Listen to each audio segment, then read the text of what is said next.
I was just swept off my feet, blinded by love, absolutely out of control over this man I just met.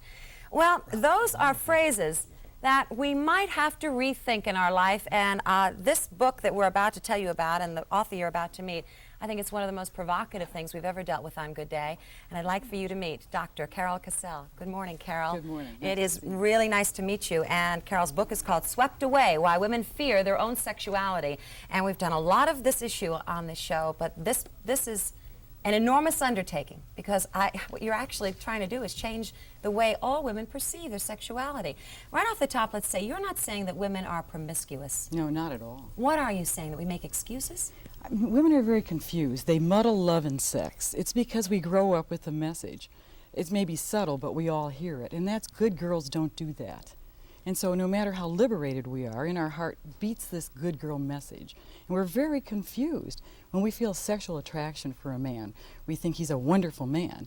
We confuse that feeling and we call it love. So when that tug, that physical tug comes along, we build a whole romantic fantasy instantly. Well, aren't we told good girls don't do that unless they are married? Married, that was the message of the 50s. The message of the 60s was good girls may do that if they have a committed love relationship. In the 70s, the message was girls can do that if they're in love. So you see, the message has changed a bit, but we still feel very hesitant and very ambivalent about sex. So you're saying it's only the childhood messages that we receive that make us confuse sex and love, or, I mean, isn't it society It's and the whole, everything that's it's the going whole on message. It's the horns of the dilemma. Parents today don't know what to say to a young girl, because if they've been taught good girls don't do that until married, yet the reality is that 9 out of 10 women, when they marry, have had sexual experiences. So the only way a woman can give herself permission is to build the romantic scenario. And how does this manifest itself in making us crazy in our lives? Well, first of all, we get very angry with men. Men grow up with totally different messages. Men are not told to save themselves for Mrs. Right. They're told to go out and enjoy sex. True. But they're also told to be careful about love. Men told me that what they heard growing up was, don't fall in love with the wrong woman. That could ruin your life, so be very careful about love. For instance, when a man says, I love you to a woman, he's saying something that's a very committed message.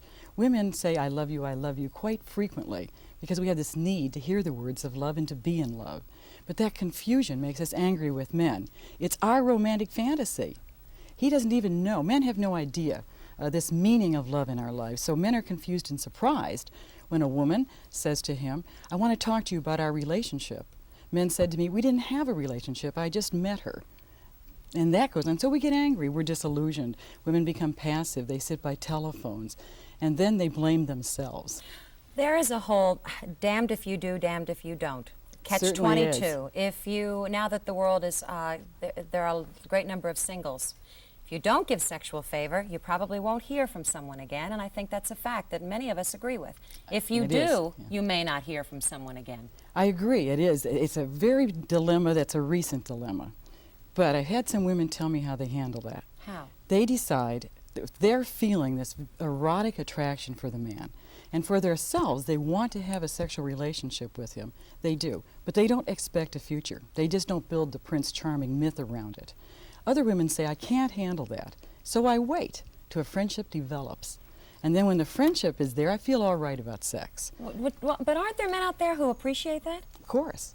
And I think the thing that women have to say, so I lose a few, as one woman told me.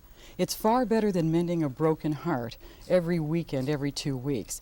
If I lose a few, that's just the way it's going to be.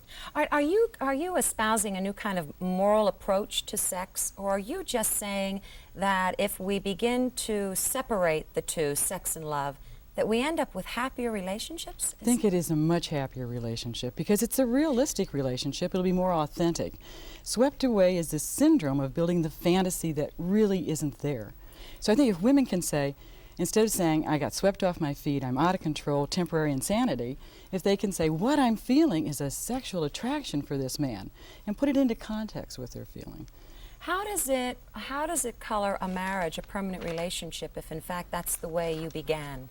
I think it has a real significant barrier to couples in marriage. For example, women still, even after marriage, expect sex to be spontaneous.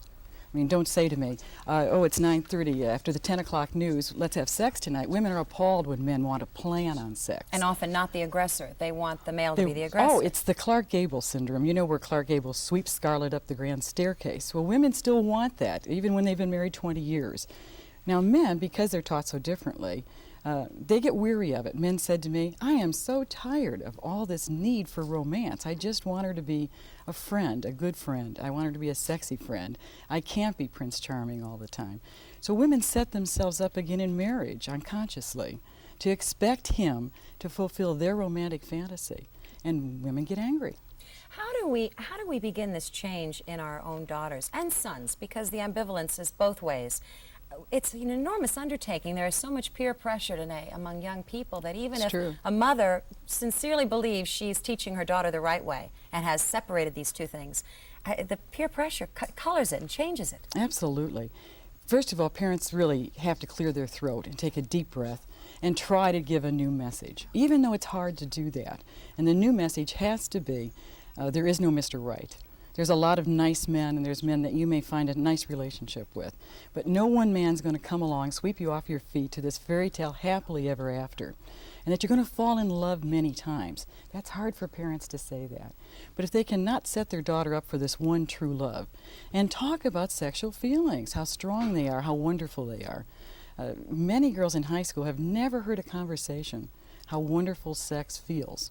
His parents are afraid to mention that. What you're really saying is, by saying I'm swept away, I'm out of control, you're covering a lot of guilt that goes way back over the years, and that to really have a happy relationship with anyone, you have to get it straight. You have to get it straight. And parents can really help by trying a new message. And they need to talk to their sons and talk about the power, again, of the sexual feelings.